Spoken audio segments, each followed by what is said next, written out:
in fact, what got me going on this is an old friend of mine, sent me an email basically saying, hey, is it possible that this inflation that we're experiencing is the result of a jump in the money supply?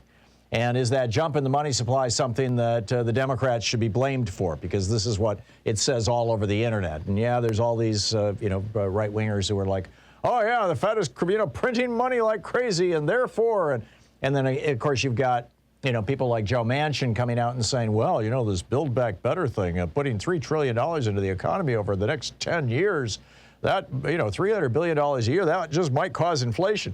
Well, it's nowhere near enough money to cause inflation, number one. Number two, it's not being printed by the Fed. It's being spent and it's being raised, so it will have no impact on inflation.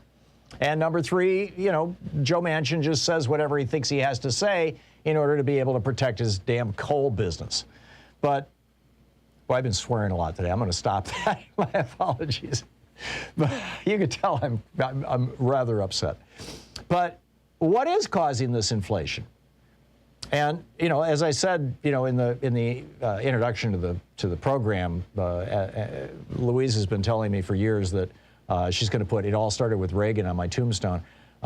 She's kidding, of course. I hope, anyway. But this is. Let's just talk about this for a minute, because this is a real issue, and this is a real political issue that could, and in fact almost certainly will, damage Democrats' ability to win elections this coming November, 11 months from now, when the 2022 elections happen, and also in 2024. And we've seen this before, by the way. If you don't think, inflation can hurt a party in power, just look up Jerry Ford and whip inflation now, his win campaign, which I remember. It was kind of pathetic. But the bottom line is that there's basically two ways that you get inflation. The first is if a country intentionally dilutes their currency. And countries do this. I mean, the United States' goal is to have about 2% inflation per year. Now, why would we want to have that? Well, because it allows the federal government, among other things, it allows the federal government to pay off debts with dollars that are worth less than the dollars that those debts, than what they were able to buy when they originally incurred the debt. So, a bridge that costs $100 million to build today, in 20 years, when you finally have to pay off that $100 million debt, may cost $300 million by that point in time, but it only costs $100 million, and when you pay it off, it's paying it off with dollars that are worth less than the dollars that you bought. But I don't think that's what's happening here.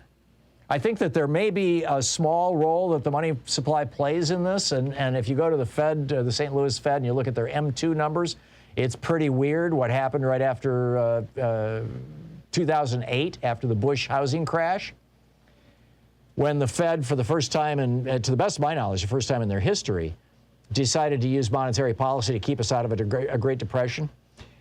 But I really don't think that's the key to what's going on here. I think what is the real key to what's going on here is three things. They all have to do with demand for goods.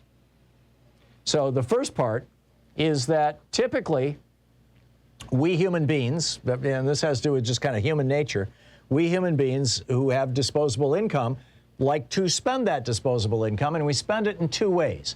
We spend it to buy stuff, goods, and we spend it to buy services, going out to a restaurant, going to a theater, hopping on an airplane and going to visit, somebody in another city, going on vacation. These are, hotels. These are all services. And so typically we spend about half our discretionary money on buying new stuff, buying a new microwave or buying a new TV set or whatever. And we spend the other half of our discretionary money, more or less. I mean, it depends on your income level. It depends on a whole bunch of things. But broadly speaking, for the average American, we spend about the other half of our discretionary money on stuff. So, on services. So, half our money goes to goods, half our money goes to services. Well, what happened in March of 2020? A year and a half ago. What happened was we stopped buying services because of the pandemic. We stopped going to restaurants. We stopped going to theaters. We stopped going to plays. Broadway shut down. We stopped traveling. We stopped renting hotel rooms. Everything that had to do with services just basically collapsed. And so there was this, period of 4, 5, 6 months there where both goods and services, purchases of goods and services, were kind of in the tank.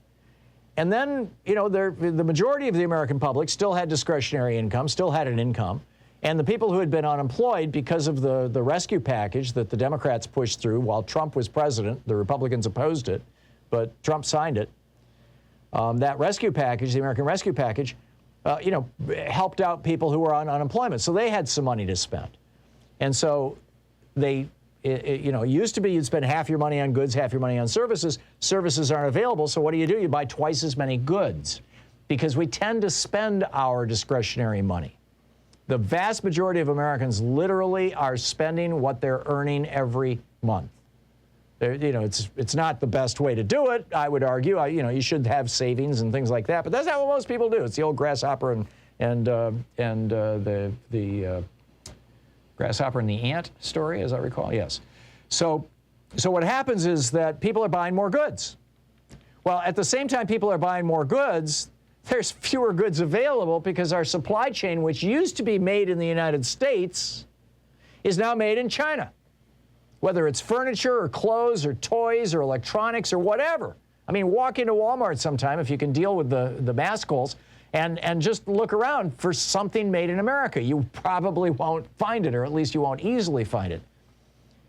40 years ago, before Reagan, renegotiated the General Agreement on Tariffs and Trades and helped create the World Trade Organization, and then George W. Bush in December of 2001 brought China into the WTO. At the time, their GDP was less than $2 trillion. It's now $17 trillion. Ours is about $19 trillion, maybe 20. At the time that happened, we were making things, we made furniture in the Carolinas. We made clothing down south and in Los Angeles. We made electronics in California and in Texas. We made, precision machine parts in the industrial Midwest where we made steel. Now, China makes 57% of the world's steel. So, what happened was Reagan started this thing and Bush pushed it into existence, and we offshored all our production to China. So when China, who is committed, China is, over 1 billion people. It's like 3-4 times the population of the United States, and they are committed to not having COVID. They have only had 5,000 people die of COVID in China during this entire pandemic, and it started there. We've had almost 800,000 people die because of Trump's malicious incompetence. So when China found a case of COVID actually in 2 of their ports, in Shenzhen, which is this huge industrial area just on the mainland off Hong Kong, and then Ningbo Zheng, I can't even pronounce it right, the second one. The first was in May. They shut down Shenzhen for a month. They shut down the second one for a whole month in August because they found somebody with COVID. And they said, we're not going to have COVID here. And what did that do? It stopped things coming to the United States for a month. So then when they did start coming, we had this traffic jam at our ports. Remember that? And what happens with the traffic jam? Well, stuff isn't getting to us. Stuff isn't getting to us. Retailers are like, hey, I really need, we're an appliance retailer. We sell washing machines. We need some more washing machines. And the wholesaler says, well, I only have a limited supply. You want to offer me more than usual? And meanwhile, the shipping companies are doubling, tripling, quadrupling the price of shipping. So, gee, that's called inflation. And it's because our supply chain is no longer domestic. We no longer get our stuff from Detroit or from the Midwest or from the South or from the East or the West Coast. We get it from China. So that creates inflation. And then number 3, Ronald Reagan ended any kind of real competition in our major industries. He ordered the Department of Justice in 1983. Ronald Reagan ordered the Department of Justice and the Federal Trade Commission to stop enforcing the antitrust laws, going all the way back to 1890, the Sherman Antitrust Act. He said, just stop enforcing these.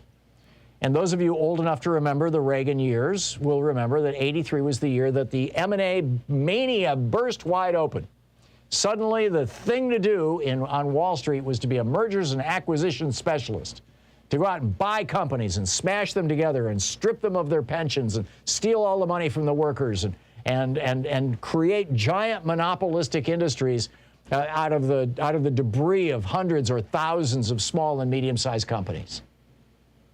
And no president since Reagan has done anything to stop that. The first president to seriously talk about enforcing the antitrust laws again is Joe Biden.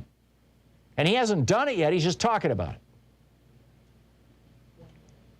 So as a consequence of this, when you get your industries all across the United States, whether it's hotels or whether it's retail restaurants or whether it's fast food or whether it's airlines or whether it's internet or whether it's cell phones or whether it's, retail, pick a category, building supplies, it's all, like building supply, it's Home Depot, right? I mean, you've got 2 or 3 companies that basically dominate that industry.